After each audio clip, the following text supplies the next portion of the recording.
നോമ്പ് പിടിച്ചാൽ നമുക്ക് തഖ്വ അല്ലാഹു നൽകും. യാ അയ്യുഹല്ലദീന ആമനൂ കുതിബ അലൈക്കുമുസ് സിയാം കമാ കുതിബ അലല്ലദീന മിൻ ഖബ്ലികും ലഅല്ലകും തത്തഖൂൻ. അല്ലാഹു സുബ്ഹാനഹു വ തആല പറയുന്നു, ഹേ വിശ്വാസികളെ, നിങ്ങൾ അല്ലാഹുവിനെ ഭയപ്പെട്ട് നിങ്ങൾ അല്ലാഹുവിന്റെ അടുക്കൽ ഉന്നതമായ സ്ഥാനം കരസ്ഥമാക്കണമെന്ന് ആഗ്രഹമുണ്ട് എങ്കിൽ, സ്വർഗത്തിൽ നിങ്ങൾ കടക്കണമെന്ന് താല്പര്യമുണ്ട് എങ്കിൽ നിങ്ങൾ നോമ്പ് പിടിക്കുന്നവരായി മാറും. നോമ്പ് പിടിക്കുന്നവരായി മാറും. നോമ്പ് പിടിച്ചാൽ നിങ്ങൾക്ക് തഖ്വ ഉണ്ടാകും. നോമ്പ് പിടിച്ചാൽ തഖ്വ ഉണ്ടാകും. അല്ലാഹു സുബ്ഹാനഹു വ തആല തഖ്വ ഉണ്ടാക്കാൻ വേണ്ടി നമുക്ക് പഠിപ്പിച്ചു തന്ന മാധ്യമം നോമ്പല്ലാതെ മറ്റൊന്നുമല്ല. ശരിയായ കാര്യമാ. ഒന്ന് അല്പം ഒന്ന് ചിന്തിച്ചു നോക്ക്. റമളാൻ മാസത്തിൽ നോമ്പ് പിടിച്ചിട്ട് നമ്മൾ വിത്തന പറയാൻ പോകുമ്പോൾ രണ്ടുപേരിരിക്കുമ്പോൾ നമ്മൾ പറയത്തില്ല നോമ്പ് റമളാൻ മാസമായിട്ട് പിത്തനയും പ്രസാദം പറയാതെ എന്ന് നമ്മളൊരു വാക്കെങ്കിലും പറയും. എന്നാൽ നിസ്കരിക്കാൻ പോകുമ്പോൾ ഒന്നും എടുത്തിട്ട് വിത്തന പറയുമ്പോ ജമാഅത്തിന് കൈയിട്ട് നമുക്ക് നിസ്കരിച്ചിട്ടൊന്ന് പറയാം ബാ എന്ന് പറയുള്ളൂ. എന്നാ വേണ്ടാന്ന് പറയൂല. നിസ്കാരം കഴിഞ്ഞ അവിടെ എല്ലാ പള്ളിയുടെ ഫ്രണ്ടിൽ ഒരു വിത്തന മജ്‌ലിസ് ഉണ്ട്. അവിടെ അങ്ങനെ ഇരുന്ന് ആ തൂണിൽ ഇങ്ങനെ ചാരി റാഹത്തായ രീതിയിൽ പറയാതെ നടക്കും. ചർച്ച ചെയ്യും. ആ പള്ളിയുടെ സൈഡിൽ ഇങ്ങനെ ഈ തലയിലെ എണ്ണയുടെ പാട് ആ ഭിത്തിയിൽ കാണും. നാളെ ഈ ഓരോ പള്ളിയുടെ ഈ പാട് അള്ളാഹ് എടുത്ത് സെലക്ട് ചെയ്തിട്ട് സ്കാൻ ചെയ്യുമ്പോൾ അവിടെ ഇരുന്ന് ആരൊക്കെ ഭിത്തിന പറഞ്ഞോ ഈ മജ്‌ലിസിൽ പങ്കെടുത്തവരെ മുഴുവൻ അവിടെ ഹാജരാക്കും. ഓരോ പള്ളിയുടെ സിറ്റ് ഔട്ട് അള്ളാഹ് പൊക്കിയെടുക്കും. അവിടെ കൊണ്ടുവന്നിട്ട് അതൊക്കെ സ്കാൻ ചെയ്യാൻ പറയും. സ്കാൻ ചെയ്യുമ്പോൾ ഏതൊക്കെ ഉപ്പുപ്പന്മാരുടെ തലയുണ്ടോ അവരെ മൊത്തം പൊക്കിയെടുക്കും, അവിടെ കൊണ്ടുവരും. നിസ്കാരം കഴിഞ്ഞാൽ വേറെ ജോലിയൊന്നുമില്ലല്ലോ. അപ്പൊ അതൊക്കെ ഇങ്ങനെ വന്നിരുന്ന് ഇങ്ങനെ പനായും വിത്തനായും പറയാ. ആ നിസ്കാരം മൊത്തം റോഡിൽ കൂടെ പോയി നിസ്കരിക്കാത്തവന് കൊടുക്കും. നമസ്കരിക്കാത്തവർക്ക് നമസ്കരിക്കുന്നവർ കൊടുക്കുന്ന ഉപകാരമാണിതെല്ലാം. ബഹുമാനപ്പെട്ട പ്രവാചകൻ ഒരു ദിവസം സ്വഹാബത്തിനോട് ചോദിക്കുകയാണ്, അതദ്റൂന മൽ മുഫ്ലിസ്, സഹാബത്തെ ആരാണ് ഒന്നുമില്ലാത്തവനെന്നറിയുമോ? ഖാലൂ അൽ മുഫ്ലിസു ഫീനാ മല്ലാ ദിർഹമ വലാ ദീനാർ, ഞങ്ങളിൽ ഒന്നുമില്ലാത്തവൻ ഒരു ദിർഹമോ ഒരു ദിനാറോ ഇല്ലാത്തവനാണ് നബി. അല്ലാഹുവിന്റെ റസൂലിന്റെ സഹാബാക്കൾ നബി തങ്ങളോട് മറുപടി പറഞ്ഞു. ഖാല റസൂലുള്ളാഹി സ്വല്ലല്ലാഹു അലൈഹി വസല്ലം, അല്ലാഹുവിന്റെ റസൂൽ പറഞ്ഞു, ഇല്ല ഇല്ല, അങ്ങനെയല്ല. മുഫ്ലിസ് എന്ന് പറഞ്ഞാൽ അൽ മുഫ്ലിസു ഫീനാ, നമ്മളിൽപ്പെട്ട മുഫ്ലിസ് ഒന്നുമില്ലാത്തവർ എന്ന് പറഞ്ഞാൽ മയ്യതി യൗമൽ ഖിയാമ, അവർ ഖിയാമത്ത് നാളിൽ വരുമത്രേ, ബിസ്സലാത്തിൻ നമസ്കാരവുമായി, വസിയാമിൻ നോമ്പുമായി, വസകാത്തിൻ സകാത്തുമായി, വഹജ്ജിൻ ഹജ്ജുമായി, ഒരുപാട് സുഹൃതങ്ങളുമായി നാളെ സ്വർഗത്തിലേക്ക് കടന്നു വരുമത്രേ. സ്വർഗത്തിലേക്ക് കടക്കാൻ പോകുമ്പോൾ അതാ മറ്റൊരു ഭാഗത്തു നിന്നും മുറവിളി കൂട്ടിക്കൊണ്ട് ഒരു കൂട്ടർ വരുമത്രേ. വയതി മൻഷതമഹാദാ വസഫകദമഹാദാ വലറബഹാദാ വകലമാലഹാദാ ഫയുഅതാ മിൻ ഹസനാതിഹി ثم തുരിഹ ഫിന്നാർ. അല്ലാഹുവിന്റെ റസൂൽ പറയുകയാണ്, നാളെ ഖിയാമത്ത് നാളിൽ ഓരോരുത്തരും അവരുടെ നമസ്കാരവും അവരുടെ നോമ്പും അവരുടെ സകാത്തും അവരുടെ ഹജ്ജും അവരുടെ ഖുർആൻ ഓതലുകളും അവരുടെ ദിക്റുകളും അവരുടെ സലാത്തുകളും അവരുടെ നല്ല നല്ല നന്മയായ കാര്യങ്ങളുമായി നാളെ ഖിയാമത്ത് നാളിൽ ഒരു കൂട്ടർ ഹാജരാകുമത്രേ. ആ ഇബാദത്തുകളുമായി സ്വർഗത്തിലേക്ക് കടക്കാൻ പോകുമ്പോ അതാ മറ്റൊരു ഭാഗത്തു നിന്ന് ഒരു കൂട്ടർ വരുകയാണ്. അവര് പറയുന്നു, അല്ലാ, ഇവരെ നീ സ്വർഗത്തിലേക്ക് കടത്തരുത്. ഞാൻ നമസ്കാരമില്ലാത്തവനായിരുന്നു, ഞാൻ നോമ്പ് പിടിക്കാത്തവനായിരുന്നു, പക്ഷേ ഇവർ നമസ്കരിച്ചും നോമ്പ് പിടിച്ചും എന്നെ തെറി പറഞ്ഞവരാണ് റബ്ബേ. മറ്റൊരു കൂട്ടർ വരികയാണ്,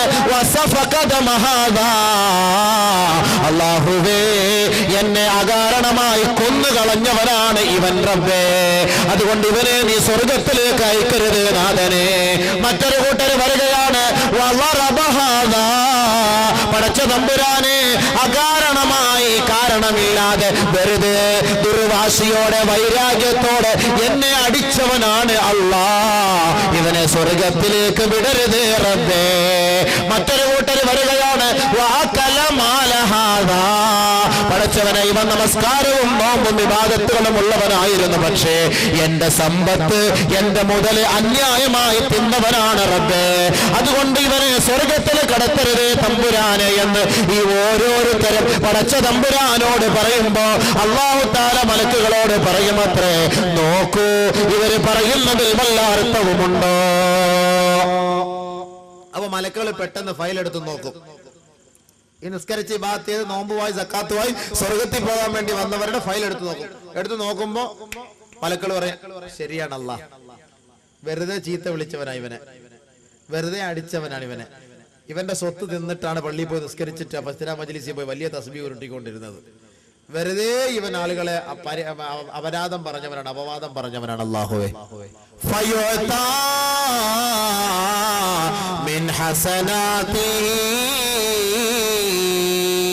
ഉടനെ ഈ പാപിയായ മനുഷ്യന്, ഈ നന്മയുള്ള മനുഷ്യന്റെ എല്ലാ നന്മകളും അല്ലാഹു എടുത്ത് ഈ പാപിയുടെ മേലേക്ക് ഇട്ടുകൊടുക്കുമത്രേ.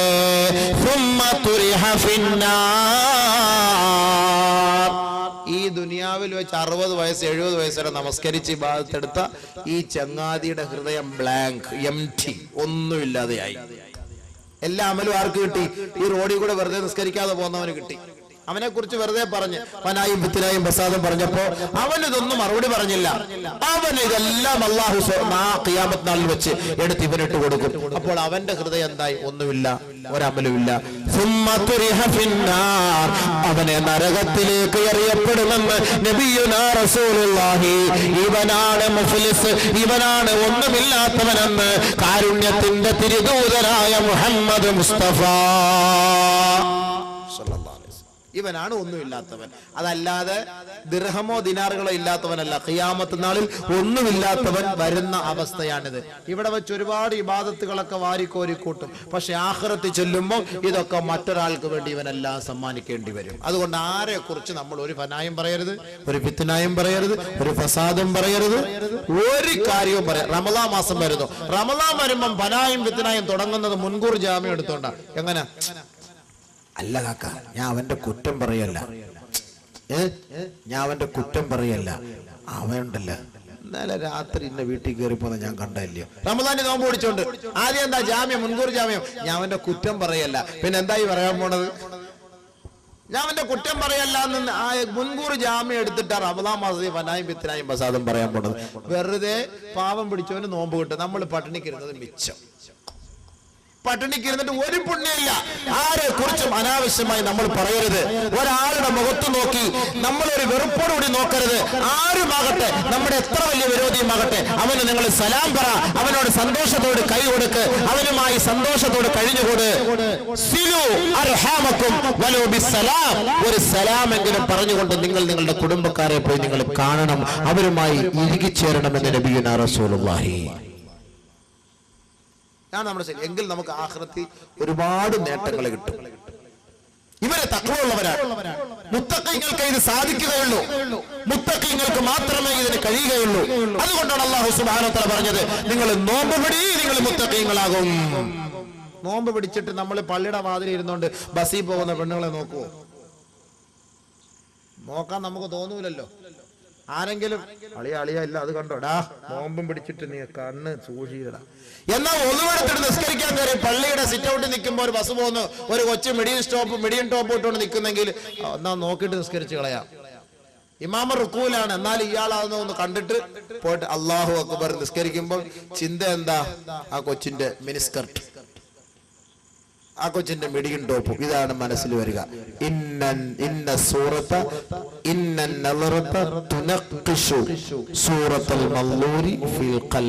ഒരു പെണ്ണിനെ ഇവിടെ വെച്ച് നമ്മൾ കണ്ടിട്ട് നിസ്കരിക്കാൻ പോയാൽ ശൈത്താന് ആ പെണ്ണിന്റെ മുഖം, ആ പെണ്ണിന്റെ ഡ്രസ്സ്, ആ പെണ്ണിന്റെ ശരീരഘടന, ആ പെണ്ണിന്റെ പുഞ്ചിരി, ആ പെണ്ണിന്റെ ചിറി, ആ പെണ്ണിന്റെ കർണപുടം, ആ പെണ്ണിന്റെ ഓരോരോ അവയവങ്ങൾ നമ്മുടെ മുന്നിൽ വരച്ചു തരും നിസ്കരിക്കാൻ കൈയ്യെട്ടുമ്പോ. വാളുകെട്ട ഇതൊന്നും ശൈത്താൻ വരച്ചു തരൂല. വാളുകെട്ട പറയും നീ പ്രസംഗിക്കാന്ന് കേൾക്കാൻ പോണ്ട, കാരണം അവിടെ പെണ്ണുമ്പിള്ള വിളിക്കുന്നത്, നേരത്തെ പോ, അവിടെ ഗേറ്റടയ്ക്കുന്നതിന് മുമ്പ് പെട്ടെന്ന് പോയി കയറ്, നീ ഇവിടെ കിടന്നിട്ട് പ്രശ്നം ഉണ്ടാക്കാൻ നിൽക്കേണ്ട, വാളൊന്നും പറയാൻ കേൾക്കാൻ ശൈത്താൻ പറയും. എന്നാൽ ഇവിടെ വേറെ ഒരു കാവ്യമാത നൃത്തം ചവിട്ട് വന്നെങ്കിൽ ഉമ്മത്തുകൾ ഇങ്ങനെ പോവോ?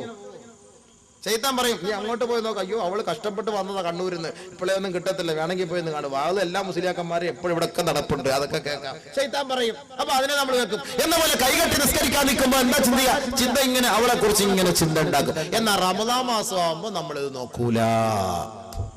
റമദാൻ മാസം ആകുമ്പോ റീചാർജ് കൂപ്പണൊക്കെ കുറയും. കാരണം എന്താ, നോമ്പ് പിടിച്ചോണ്ട് അവളെ വിളിക്കാൻ പറ്റില്ല, സൊല്ലാൻ പറ്റില്ല, നോമ്പ് ഫസാദായി പോകും.